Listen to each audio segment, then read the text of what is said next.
علیکم اسٹوڈینٹس، آج ہماری اردو کی پہلی کلاس ہے اور یہ آپ کی اردو کی بک ہے۔ آئیے ہم دیکھتے ہیں آپ کا پہلا چیپٹر کون سا ہے۔ تو آپ کا پہلا چیپٹر حمد ہے۔ حمد کا مطلب ہے اللہ تعالیٰ کی تعریف۔ اب ہم کس سے کہتے ہیں؟ ایسی نظم جس میں اللہ تعالیٰ کی تعریف کی جائے وہ حمد کہلاتے ہیں۔ آئیے اب ہم حمد پہ جانے سے پہلے کچھ الفاظ معنی ہم وہ دیکھ لیتے ہیں۔ یہ ہمارے پاس آ گیا حمد، اللہ کی تعریف میں لکھی جانے والی نظم، پالن ہار پالنے والا، ہریالی سبزہ پودے درخت، بالی گندم کا خوشہ، گندم کا خوشہ بھی لکھ سکتے ہیں، گندم کا دانہ بھی لکھ سکتے ہیں۔ اس کے بعد جلوے نظارے جدا الگ، بھید راز تمیز شعور۔ یہ الفاظ معنی آپ نے اپنی کاپی میں ٹائٹل پیج بنا کر سب سے پہلے آپ نے الفاظ معنی لکھنے ہیں، ٹھیک ہے۔ اس کے بعد اب ہم نظم پہ چلتے ہیں، یعنی حمد پر۔ آپ کی حمد کے شاعر ہمارے پاس یہاں نیچے دیا ہوا ہے سلیم فاروقی ہیں۔ آپ کی حمد کے شاعر یہاں پہ سلیم فاروقی ہیں۔ اب یہاں پہ ہمارے پاس حمد ہے، تو ہے سب کا پالن ہار۔ پالن ہار کا مطلب ہے پالنے والا، یعنی شاعر اللہ تعالیٰ کی تعریف بیان کر رہے ہیں، اللہ تعالیٰ سے کہہ رہے ہیں تو ہے سب کا پالن ہار، تو نے سب کو پیدا کیا ہے، تجھ سے روشن سب گھر بار، تیری وجہ سے ہی ہر جگہ روشن ہے، سب کے گھر وغیرہ تیری وجہ سے روشن ہے۔ پھول کھلائے باغوں میں، باغوں میں پھول اللہ تعالیٰ نے کھلائے، پیڑ اگائے باغوں میں، پیڑ بھی اللہ تعالیٰ نے اگائے، سورج چاند چمکتے ہیں، سورج کی اپنی روشنی، چاند کی اپنی روشنی ہے، تارے خوب دمکتے ہیں۔ دمکنے کا مطلب ہوتا ہے کہ روشنی تیز ہونا پھر ہلکی ہونا، یعنی تارے خوب دمکتے۔ کھیتوں میں ہریالی، ہریالی مطلب پودے درخت وغیرہ۔ روشن بالی، بالی ہے، یعنی آپ مثال دے رہے ہیں کہ ذرہ ذرہ، گندم کا دانہ بہت چھوٹا سا ہوتا ہے تو اس کی مثال دے رہے ہیں کہ یہاں پہ ذرہ ذرہ روشن ہے۔ تیری شان و قدرت سے، اللہ تعالیٰ کی قدرت سے ہے جلوے ہر شے میں نئے تیرے، ہر چیز میں، شے کا مطلب ہوتا ہے چیز، ہر چیز میں نیا جلوہ ہے۔ رنگ و مزہ ہر ایک کا جدا، رنگ اور مزہ ہر ایک کا جدا کا مطلب الگ ہے۔ یہ بھید کوئی کیا سمجھے گا، بھید کا مطلب راز ہے۔ اللہ تعالیٰ کی قدرت کو کبھی کوئی سمجھ نہیں سکا، یہ صحیح بات ہے۔ انسان کو دی عقل و تمیز، اللہ تعالیٰ نے انسان کو عقل اور تمیز دی ہے، اور بھی دی ہر اچھی چیز، اور اللہ تعالیٰ نے ہر چیز اچھی دی ہے۔ ہم بھی سلیم اس رب سے ڈریں، کام اسی کے مرضی کی کریں۔ شاعر نے اپنا نام آخر میں استعمال کیا ہے اور وہ کہہ رہے ہیں ہم بھی اسی سے ڈرتے ہیں اور کام بھی اسی کی مرضی کے کرتے ہیں۔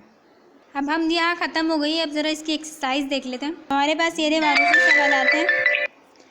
یہ آ گیا اس حمد کے شاعر۔ اس حمد کے شاعر کون ہے؟ ابھی ہم نے بتایا تھا، اس حمد کے شاعر ہمارے پاس سلیم فاروقی ہیں، ہم نے اس پہ ٹک لگا دیا۔ اس کے بعد یہاں پہ کھیتوں میں ڈیش ہے، عقل ہریالی، تو ہریالی ہمارے پاس رائٹ آنسر ہے، ہم نے یہاں پہ ٹک لگا دیا۔ اس کے بعد جدا کا مطلب ڈیش ہے الگ، شاعر ڈیش کی مرضی کے کام کرنے کے لیے کہہ رہے ہیں، یہ رب کی مرضی کے کام کرنے کے لیے کہہ رہے ہیں۔ اس کے بعد ہمارے پاس یہ کہہ رہے ہیں ایسے الفاظ جس کے آخر میں دال آ رہا ہے، جیسے آواز دال کی آ رہی ہے لیکن ہم جو ہے شیپ وہ رے کی دے رہے ہیں، تو ایسے الفاظ لکھنے ہیں۔ تو یہاں پہ قدرت یہاں پہ انہیں بتایا اور خدا بتایا۔ اب ہم نے یہاں پہ چاند لکھا ہے، لیکن چاند میں دال ہے لیکن ہم نے رے کی طرح بنایا ہے، اور بھید ہے، اب بھید میں دال ہے آخر میں لیکن ہم نے رے کی طرح بنایا۔ اس کے بعد دیے گئے الفاظ پوچھ رہتی ہے اپنی کاپی میں 3 بار، یہ 3 بار لکھا ہے، یہاں پہ آپ نے صرف ایک بار کرنی ہے، آپ نے خوش خطی کرنی ہے ان سارے الفاظ کی۔ اس کے بعد اب سوال جواب پر آ جاتے ہیں۔ ہمارے پاس ہے حمد کسے کہتے ہیں؟ حمد ایسی نظم جس میں اللہ تعالیٰ کی تعریف کی جائے اسے حمد کہا جاتا ہے، یہ سوال ہو گیا۔ اس کے بعد اس حمد میں اللہ تعالیٰ کی بنائی ہوئی جن چیزوں کا ذکر ہے ان کے نام لکھنے، جو حمد میں بتائے ہوئے ہیں آپ نے ان کے نام لکھنے ہیں، پیڑ پودے درخت وغیرہ۔ اللہ تعالیٰ کی بنائی ہوئی کم از کم چیزوں کے نام لکھیں جن کا حمد میں ذکر نہیں، پہلے اس کے نام لکھنے جس کا ذکر ہے اور پھر اس کے نام لکھیں جس کا ذکر نہیں ہے۔ اب ہم ملتی جلتی الفاظ ہم آواز کہلاتے ہیں، ایسے الفاظ چن کے لکھتے ہیں، چمکتے دمکتے، پیچھے اور بھی بہت سارے الفاظ ہیں، آپ نے وہ لکھنے ہیں۔ اس کے بعد نماز روزہ اور دوسری عبادات کے علاوہ اللہ تعالیٰ کی پسند کے 5 کام لکھیے۔ یہاں پہ میں نے لکھے ہیں، کچھ آپ یہ بھی لکھ سکتے ہیں اور اس کے علاوہ کچھ اور بھی آپ لکھیے، اپنی کاپی میں ایڈ کیجیے گا۔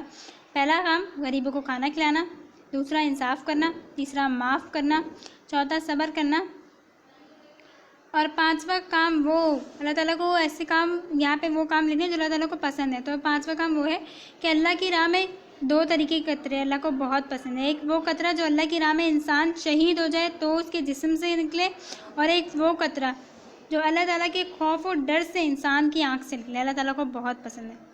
اب اس کے بعد آپ کے پاس یہ آخری ایکٹیویٹی ہے، اگر آپ کے پاس ایسا کوئی مناظر ہے جن کی تصویر آپ لے کر چپکائیں یا بنائیں تو آپ نے وہ کرنا ہے، ٹھیک ہے۔ اب یہ سارا کام آپ نے بہت اچھا نیٹ اینڈ کلین کرنا ہے۔ اوکے، خدا حافظ۔